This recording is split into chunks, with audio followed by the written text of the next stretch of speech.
Hello everyone, আসসালামু আলাইকুম। আজকে আপনাদের দেখাবো, দেখেন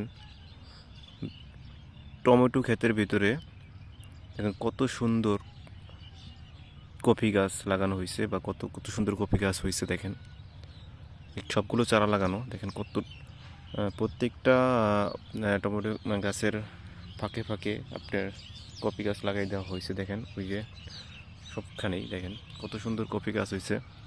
এটা একটা শীতকালীন শাকসবজি, যা খেতে খুবই সুস্বাদু। প্লাস কি সুন্দর হয়েছে, দেখেন কত সুন্দর হয়েছে কপি গাছগুলো। আপনাদের আগে আগে আগে পরে ভিডিওতে দেখাচ্ছি যে আপনার টমেটো কি সুন্দর ধরছে, টমেটো গাছগুলো কি সুন্দর হয়েছে। তো এখন দেখবেন আজকে যে আপনার কপি গাছগুলো কত সুন্দর হয়েছে। দেখেন কত সুন্দর কপি গাছ হয়েছে। তো আরও দেখাচ্ছি, দেখেন প্রত্যেকটা গাছই আরও সুন্দর সুন্দর হয়েছে। দেখেন কত সুন্দর কপি গাছ, কত সুন্দর।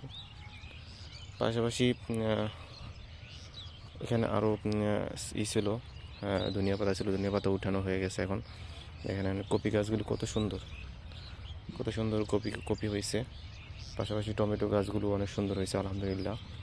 এই ক্ষেতটা পুরোটাই আমাদের, দেখেন একেবারে ওই মাথা পর্যন্ত ওই যে জাল দিয়ে বেড়া দেওয়া হয়েছে। তো এখানে আপনাদের আগের ভিডিওতে আমি বলেছি যে আমাদের টমেটো লাগানো হয়েছে, বেগুন লাগানো হয়েছে, পাশাপাশি লাউ লাগানো হয়েছে। লাউ ক্ষেত এখন প্রায় শেষ পর্যায়ে।